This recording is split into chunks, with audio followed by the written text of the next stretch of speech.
Hey guys, so I'm back with a few videos and I watched some horrific videos online and I thought you should know about it and how it's just getting crazy out there. So let's just get into it. You're gonna force me to put my kid on ADHD medicine, or else you're going to call CPS on me? Let's be real. I never said anything about forcing you. I'm saying this is what's recommended for your kid. You have to put your kid on these meds. Like, it's best for your kid. I'm trying to do you a favor. Not even do you a favor. Do what's best for your child. And if you don't follow these instructions, man, I will be forced to call CPS. So you are forcing me. You're saying either I put my kid on medication that they don't need. I will be forced to call CPS.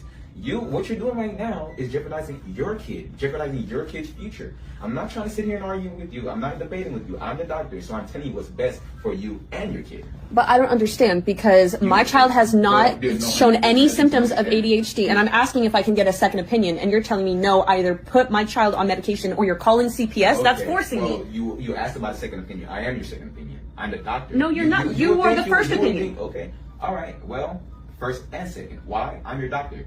If you don't trust your doctor, then you shouldn't be, coming here. Which is crazy for you to think that you wouldn't want to. If I trusted my doctor wouldn't be threatening me with calling CPS. Well, that would be me trusting my doctor. Like I said, it's not a threat. It's not a threat. I'm trying to do what's best for you and your kid. If you love your kid enough, then you will listen to my words. Don't tell me if I love my kid or not. That's my kid. That's my kid. Okay, I understand that's your kid, but understand that I'm the doctor. I'm doing what's best for your kid. I'm literally showing you the results. I'm giving you the best. So yes, after I watched this video, I was like, first I thought the nurse guy is acting. I thought this was rehearsed because she was overacting. And I'm sure if somebody's doing that to you, you're going to be overacting. I get it. But yeah, I didn't know this is happening. And I went into the comment sections, and apparently this is very regular. And people are providing solutions that, just don't take the prescription. It's crazy that the amount of control there is, and if you don't comply, yeah, you get reported, and maybe your kids get taken away or something like that. When a doctor convinces a patient to give their child a certain vaccine, do they get money personally added to their paycheck? They do. They do in two ways. First of all, doctors, they make about 20 or 30% profit on every vaccine dose they give. All right. And then so I know vaccines cost about $1,500, I would say, is what it costs me to buy like the full set of vaccines if I was going to give it to a child to go to school in California. And if you were to get every vaccine, even ones not required for school, you'd probably be spending maybe $3,000 or $4,000. And so a doctor is getting a couple $1,000s a year off of each patient for that. But the bigger incentive is not the little bit of money they make out of each dose. It's the end of year bonuses. What's the end of year bonuses? Insurances incentivize doctors to have fully vaccinated patients in their office with an end of year bonus. Sometimes it's $400 per patient. Sometimes it's a percentage of your income that you made. So if you're a pediatrician and say you're making $200,000 a year, on your paycheck, all right, or $150,000 a year, your end of year bonus for having a practice full of fully vaccinated children could be as much as $50,000. A lot of people believe that financial incentive. So yes, I already knew this at the time corona vaccine was happening, and I didn't get the injections, though I was very forced to. But I knew the doctors were getting paid because a few doctors came out and they talked about it, and they were silent. They were silented. Is that the right word? So yeah, I didn't get the vaccine, but yeah, I knew they were getting paid, and I understood the agenda at that time that everybody, okay, I lived in Pakistan. Pakistan is a country where rules don't exist. Nobody follows rules, not even the police. And everybody was complying and following rules, which was very weird to see. And I knew the effects of it will start taking place, and now I can see the effects of it.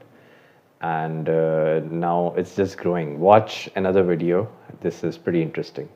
Let's talk about vaccine development, because we've heard how it happened, obviously, with COVID-19 starting from 2022 and how extraordinary the process was also in terms of the speed. How is development, adoption and scaling of vaccine going on when it comes to different variants and subvariants? Because this is one of the big concerns as we're all here now and we're discussing, we understand the context, and this is a great deal.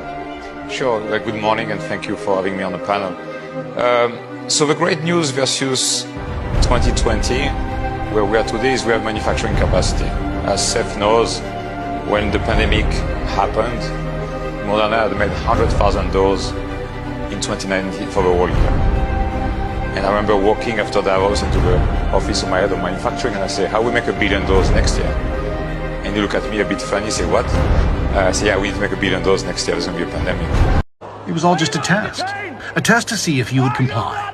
They're so proud. They're so excited that the test worked. The World Economic Forum finally tells the truth about COVID. It was a test of our obedience to rapidly forming New World Order. And for those of you like Dude and DT Bro and the rest of you motherfuckers that are going to try to debunk this, this is exactly what the WEF has posted on their website. What you're looking at right here is a screenshot from the WEF World Economic Forum website. Their language, their heading, COVID-19 was the test of social responsibility. A huge number of unimaginable restrictions for public health were adopted by billions of citizens across the world. There were numerous examples globally of maintaining social distancing, wearing masks, mass vaccinations, and acceptance of contact tracing applications for public health, which demonstrated the core of individual social responsibility. It was a test, all a test. So as I was saying, it was all plan, and I could see it. I could see through the cracks, and I realized it right then that I need to have a plan to exit, and that's the plan was delayed because a lot of things I couldn't travel, I couldn't do anything because I didn't get the vaccine, and it became hard for me. So, and then that happened, inflation happened, so that just messed me up, man. But now I have a plan, so, and I'm doing it. Don't understand the underlying need or logic. If a food source has a human vaccine in it, we would deem that a pharmaceutical in Tennessee to make sure that we don't overdose or underdose that food source. I mean, how's this going to play out? House Bill 1894 classifies any food that contains a vaccine or vaccine material as a drug under the Tennessee Food, Drug, and Cosmetic Act. Defines vaccine or vaccine material as a substance intended for use in humans to stimulate the production of antibodies and provide immunity against disease, that is authorized or approved by the United States Food and Drug Administration. Mr. Chairman, I'll answer questions. Can you give me an example of a food that's a vaccine? You're right. Yes, sir. University of California, Riverside has already perfected the ability to put human vaccines into our lettuce right now. Also tomatoes has the ability to do that also for UC Berkeley. And then Big Tobacco, RJ Reynolds and stuff has perfected the ability to put a human vaccine into tobacco products. So now they can add vaccines in your food. You just can't escape it, can you? And who knows, it's been, you've been eating vaccines for all this time. This is why I keep saying you have to gather into a community and have your own land, grow your own food, because the control will keep increasing. I'm going to read off the staff of who's in charge of this CDC. The director of the CDC was Rochelle Walensky, dual citizenship with Israel. She's a Jew. Deputy director of the CDC, Ann Shawalchik, dual citizenship with Israel, Jew. CDC chief of staff, Sherry Berger, dual citizenship with Israel, Jew. CDC chief medical officer, Mitchell Wolf, dual citizenship with Israel, Jew. CDC director of the Washington office. This is pertinent to the topic. We're talking about COVID, right? Yeah. This is pertinent to COVID. So I love you, Jennifer. Yeah, please. So director of the CDC of the Washington office, Jeff Resnick, dual citizenship with Israel, Jew. COVID czar, Jeff Zaints, dual citizenship with Israel, Jew. COVID senior advisor, Andy Slavitt, dual citizenship with Israel, Jew. Assistant of Health Secretary for Human Services for our country, the Assistant of Health Secretary, Rachel Levine, transgender, dual citizenship with Israel, Jew. Can I ask that you hold off, Christopher? Ma'am, I'm almost done. Mr. Wood, the chair has ruled that your comments are out of order. She's asked you to stop. How is it out of order? The chair has... He said Jew. There's nothing wrong with Jew. It's not derogatory. Yeah, exactly. Okay, keep on going. Head of Pfizer Vaccines, Albert Bourla, dual citizenship with Israel. Here is another video. This shocked me too.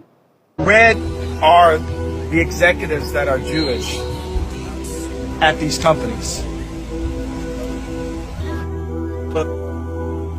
This right here is a chart of Universal Studios, 20th Century Fox, ABC News, CBS News, Columbia Pictures, Warner Brothers, ESPN Sports, Fox News, Washington Post, Metro Goldwyn Mayer, MTV Music Television, Nickelodeon, USA Today, Wall Street Journal, Comedy Central, NBC Entertainment, Google, what else do we have? Disney, ABC Kids and Family, YouTube, Los Angeles Times, Discovery Network, Paramount Pictures, Facebook, Huffington Post, Yahoo, Marvel, Hulu, Cosmopolitan, Time, Touchstone, Associated Press, Pixar. So you have to agree a lot of them are Jews, and even like the biggest three companies, Vanguard, State Steel, I think I forgot the name, Vanguard, State Steel, and BlackRock.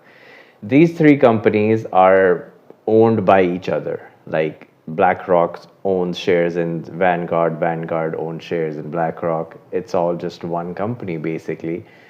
And who runs BlackRock? Jew guy. And here's another video. This is one of the founders of pornography in America. So like, how do we get to this? How do we start from everyone's going to church, families are together, to now OnlyFans, right? Pornography was introduced into the American psyche for a reason, and it is in a war against your spirit. It is meant to disrupt your relationships. It's meant to pollute the idea of monogamy. It is a weapon. I want to be very clear. Pornography is a weapon. Okay. I'm going to have you look up Sav, founder of Screw Magazine, Al Goldstein. Go to his Wikipedia page. You'll find the direct quote of what Al Goldstein said. I actually want you to find the direct quote of what Al Goldstein said about Christianity. Now, if I had said it and wasn't Al Goldstein, and that's the same thing, you had the quotation? Is it the one that says the only reason that Jews are in pornography is that we think that Christ sucks?